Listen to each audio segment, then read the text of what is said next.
For some business stories, the Nigerian Midstream and Downstream Petroleum Regulatory Authority is asking all marketers in the country to keep their retail outlets open to customers and caution against panic buying.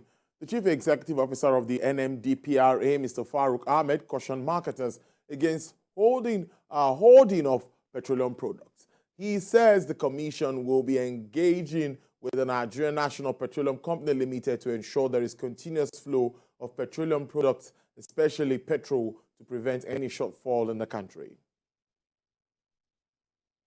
Subsidy removal on premium motor spirit is in tandem with the provision of the law, because the PIA provided that subsidy should be removed from last year, February, and luckily the National Assembly also provided the budgetary allocation for subsidy for 2022 up to now in 2023.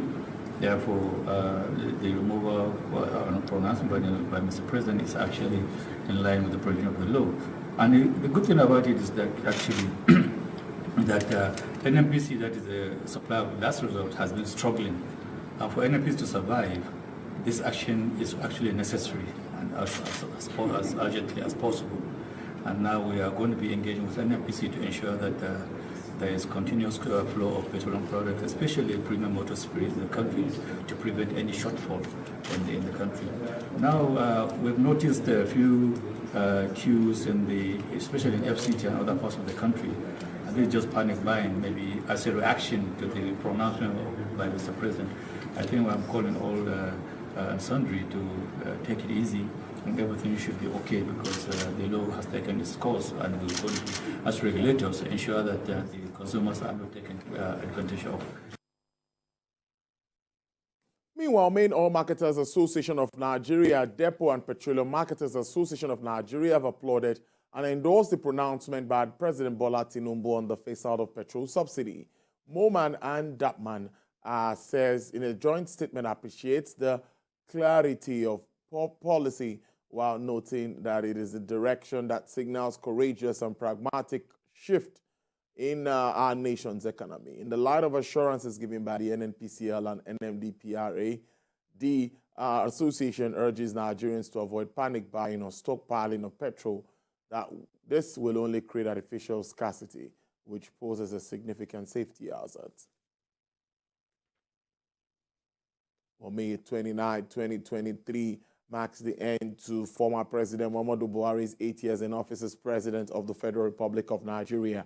Despite the challenges, his presidency recorded some milestones in the area of legislative reform, solid minerals infrastructure, oil and gas, agriculture, power, among others. Earlier on our special edition of the Presidential Inauguration Program, Mr. Emmanuel Akpeme, a lawyer and manager with PricewaterhouseCoopers, assesses some of the legislative reforms instituted by the former leader of the Federal Republic of Nigeria.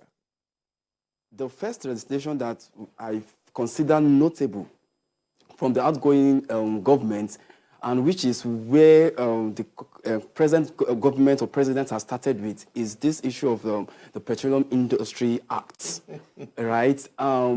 If you recall, this is a particular legislation that lingered for over 20 years.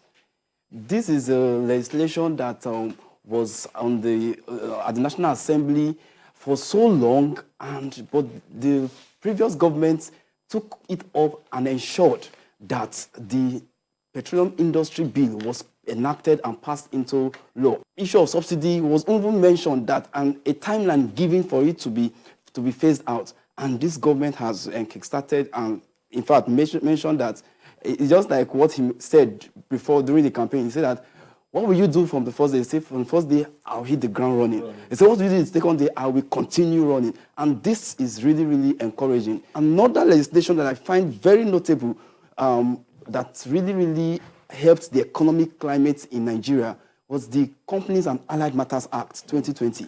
Companies and Allied Matters Act that existed before was last amended in 1990. So for a period of over 30 years, we were still operating our business on an antiquated law. Another notable legislation I also consider from the past government was the Finance Act. In 2019, when for the second tenure of President Buhari, former President Buhari, he started with this fiscal vehicle called finance bills that became the budget. That always accompanied the budget. That particular fiscal vehicle was able to assist in revenue generation. Still talking business, the organized private sector of Nigeria says 2023 fiscal policy measures will hurt the economy. OPSN comprises of the Manufacturers Association of Nigeria, the Nigerian Association of Chamber of Commerce, Industry, Mines and Agriculture, and Nigerian Employers Consultative Association, Nigerian Association of Small and Medium Enterprises, among others. They warn against the recent increase in excise rates as contained in the circular signed by former Minister of Finance, Budget and National Planning, Mrs. Zainab Ahmed. They are calling on President Bola Tinubu to overturn these new policy measures within his first 100 days in office to save the country's manufacturing sector. Asian stocks lost early gains today as relieved at a possible default by U.S. government and had been averted, which gave way to concerns that the deal to suspend its debt ceiling would comprise that would have negative consequences. MSCI's broadest index of Asian Pacific shares outside of Japan was down 0.02% on Tuesday after U.S. stocks were closed on Monday for the Memorial Day holiday. The index is down 1.3% so far this month. Australian shares were down 0.11%. Nickel stock index rose 0.36% after the Japanese benchmark hit a 33-year high on optimism over U.S. debt deal and a weaker yuan, which helps the country's exporters. Hong Kong Hang Seng index climbed 0.31% at the open, while China's CSI 300 index was down 1.16%. The Pan-region Euro Stock 50 futures were up 0.14%. German DAX gained 0.09%, and FTSE futures were down 0.08%. U.S. stock futures were up, with the S&P 500 E- up 0.23%. Japan's unemployment rate in April fell by 0.2 percentage points from the previous month to 2.6%, government data shows.